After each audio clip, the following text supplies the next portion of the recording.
If you're a real estate wholesaler or a real estate investor and you're trying to get properties at a deeply discounted price, but you're just having trouble getting that price out of the seller, in today's video, I'm gonna teach you guys how to get the price out of the seller, and on top of that, get them begging you to buy their property from them at a deep discounted price. Hey yo, what is going on everyone? Devin Knupp here, back at you with a brand new video. And like I said in the intro, we're gonna be teaching you guys how to get the price out of the seller. Now I know this sounds crazy because I get a lot of you guys saying like the seller wants me to make them an offer, or they're just like stupid high and they won't come down from it. And so in today's video, I'm gonna teach you guys how I get the offer out of the seller and basically get them to beg me to buy it at a deep discounted price. And if you guys know me, or if I've talked to you before, I hate giving sellers offers. I hate it. I don't like to give them a number, and I only do this unless I have to and the right circumstances arise for the situation. And so one of the biggest problems when it comes to real estate wholesaling or just real estate investing in general is like people get the property at a certain price and they think it's a deal just because they got the seller down a few bucks or whatever it may be, and it turns out like the numbers don't fit. It's like whatever problem that arises, it usually comes back to what do the numbers look like, because at the end of the day, someone will buy anything at the right price, and you just have to understand that, and that highly applies to real estate wholesaling. So just make sure that you really understand that, and that's one of the biggest keys to real estate wholesaling is basically we're just trying to get properties at a deep discount price, and if it's not deep and low enough, obviously no one's gonna buy it. You got to kind of put your own sit in the shoes of someone that's actually a real estate investor, has cash in their pocket that they can pull out and pay for the deal. So you got to have that mindset and understand that side of things. And so now, how do I get the seller to give me a price? And I know a lot of you guys, like I said, are just the sellers like, no, I'm not telling you, just make me an offer, make me an offer.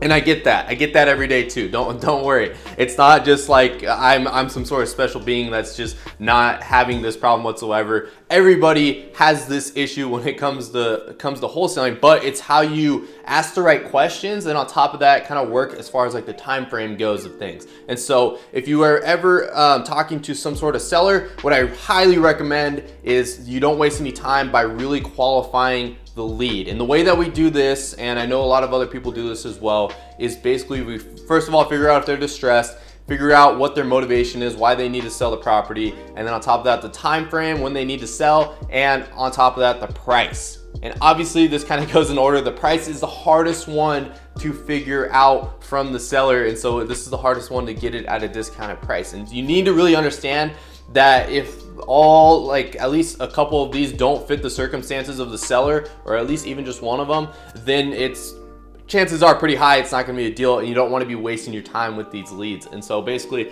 I'm not going to break down the other three, but inside of here, I'm going to show you guys the price. Maybe in another video, I'll talk about the 4 qualifying practices of qualifying a lead. And so basically what you're gonna really want to do is build up a lot of rapport and a lot of relationship with the seller. And the way that we do this is by just getting them comfortable about sharing their experiences with them about like what's going on in the property, and basically kind of getting that one-on-one relationship that you get with certain people inside of your life, that they're like willing to share any sort of information that you need out of them just because they trust you, you trust them, and it's kind of a mutual relationship. And the way that we do this is first of all by talking about these other 3 things. And so what we do is we start just getting them to talk about the property. So we're just like, hey, like what type of repairs need to be done on the property, and get them to really explain what needs to be done inside the house for like in order for it to be fixed up. And so the way that we do this is just, hey, what type of repairs need to be made on the house, Mr. Seller? And if they're one of those that's just like super uptight, it's just like, I'm not telling you, just make me an offer. Obviously those types of leads, they're not motivated. They're not motivated sellers, and it's a big waste of time. And chances are very high that you will not get a number or a price out of the seller. So obviously why waste your time with those types of leads? And it's obviously not going to be a deal. So what you're going to want to do is like get them to talk about it a little bit. So just ask them like, hey, what type of repairs need to be done on the property, and then obviously kind of figure out what their motivation side is, like why they need to sell the house. Are they just selling it just to sell it, or is there some sort of outside factor that's pushing them to need to sell their house? And then obviously the time frame. But now when it comes to the price, I ask them between like 5 and 7 times before I ever say a number. And so the way that I do this is I'm just like, Well, obviously you want to figure out kind of what they think the property is worth. So like, hey, Mr. Seller, if we fix this property up and we got it in pristine condition, got new cabinets, painted everything, got new appliances or whatever, got new carpet,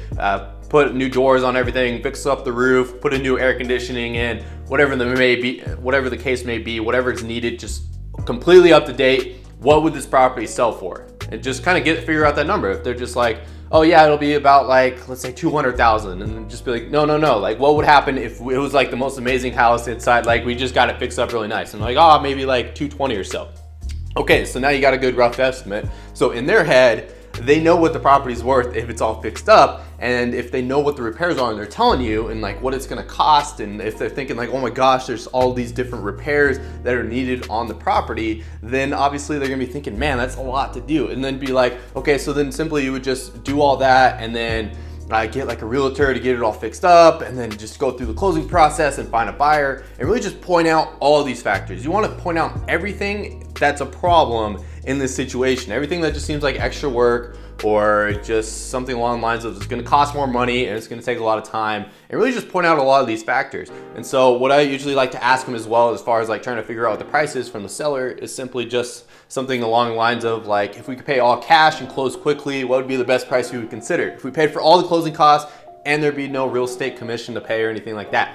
And what that does is it points out like some of the pros and the cons of what's going on in the situation, what's good, what's wrong, and it's getting a number out of them. And so now obviously if they're just like, I don't know, I want you to make me an offer, then what I usually like to do is just kind of talk about the property more. Point out some of these different factors. Okay, so if it needs this and this and this, and if they're just like, I would just keep asking them, trying to do this all over the phone so that way you don't have to waste your time inside the appointment. Because if you're going on appointments all the time, you're not talking to a lot of sellers, and it's a big numbers game. So basically then what I would be asking them is just like, okay, so what do you think it would be worth for me to buy it if I were to go through this whole process of fixing it up, and then I got to make a little bit of a profit at the end, obviously, because I'm putting in all this work. What do you think a good price for me to buy it at would be?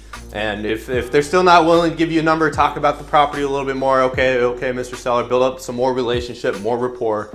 And then what you want to do is just keep asking them. Like I said, like just try whatever you can to ask them like 5 or 7 times. And if they don't tell you a price in that range, then this is what I call a soft pass. And basically what a soft pass is where I will give them a number, give them kind of a really low ball number, in order just to see like how they are feeling with whatever number that I give them, because how they react to the number really obviously points out like, are we close enough? Like, is this gonna even make sense to keep going on? And I really like to point out too, like, hey, Mr. Seller, I really don't wanna waste your time or my time. So if you can give me like a rough ballpark of what you would consider taking for this property. And what that really does is it kind of helps point out what they want out of the property. Like I said, you just keep asking them. But for the soft pass, what I do is simply just like, okay, Mr. Seller, like what I recommend for you guys before I jump into this is figure out like if you've done a lot of flips and everything, I would just really point out like, hey, we bought some other properties in this area. This is what they sell for after all fixed up and everything, and this is what we bought them for. So this property is usually worth like 200,000,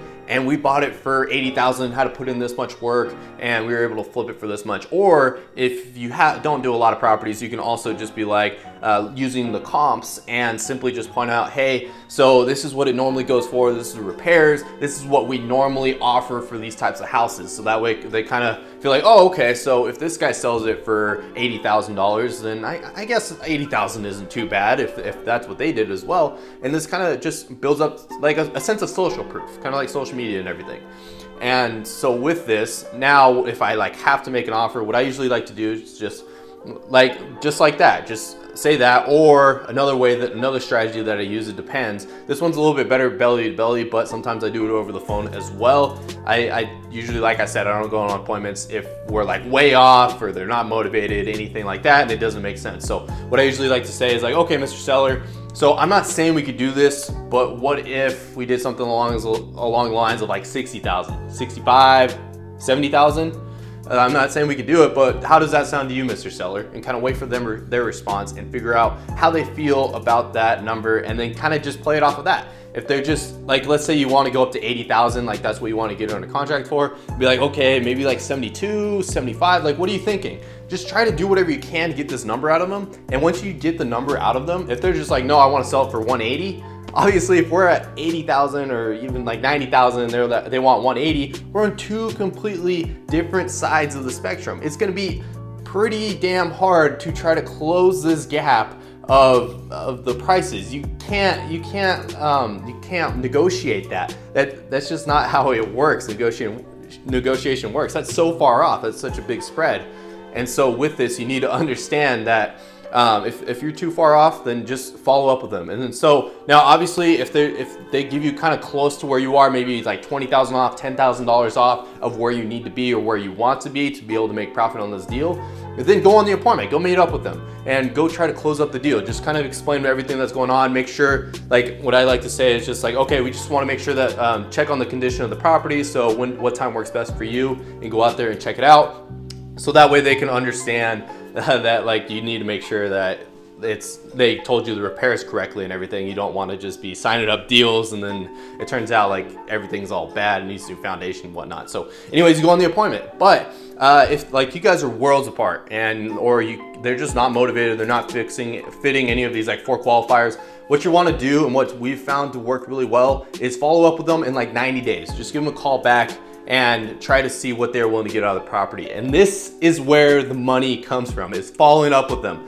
And maybe just see how they're doing in between here and there. But if you call them after about 90 days, they've had a lot of time to think about it. If you think about it, like to the average person, 90 days is a pretty decent amount of time, and a lot can happen in that span of time. So what you want to do is just follow up with them in 90 days and just see how everything's going and see what they're willing to take for the property now that they've had time to think about it, seen all the repairs. And if they have motivating factors, like I said, like they're distressed, motivated, time frame wise on when they need to get rid of it, this is really going to add to it. And so obviously it doesn't do anything for our part other than just get the property at a more discounted price. They've had to talk about it with you, they've had to ponder about it more, and this is where the numbers come from. This is where you make a lot of money off of deals, those 50,000 deals plus, where you just make crazy amounts of money. So this is where I made the most money, is from the follow-up and not just immediately. So if you just follow up with them in 90 days and understand that, hey, I may not, like, this is gonna turn into way more money later. If I just follow up with them, it's not a good enough price, or it's like way too close on the line, they're not willing to budge,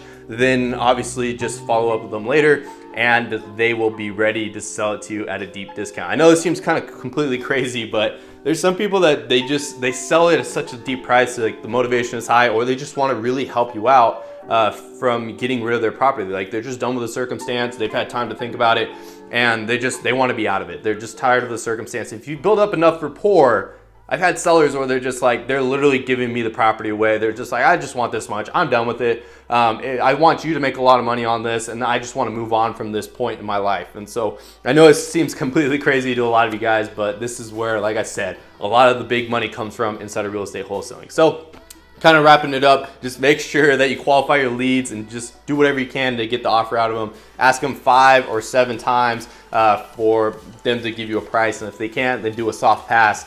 And if you guys are worlds apart, obviously they're not worth your time. Just move on to the next one. There's another seller that's willing to sell their house at a discount to you. Just keep playing the numbers and you guys will do great. Just really just make sure you try to do whatever you can to get it at a deep discount. And if it works, it works. You're gonna make a lot of money. So anyways, that's what I got for you guys. Like always, if you made it to this point, you got any value whatsoever, make sure you join the fam, join the gang by hitting the subscribe button down below. Smash the like if you want to see more videos like this. And like always, I'm uploading every day. So I will see you guys all tomorrow. Peace.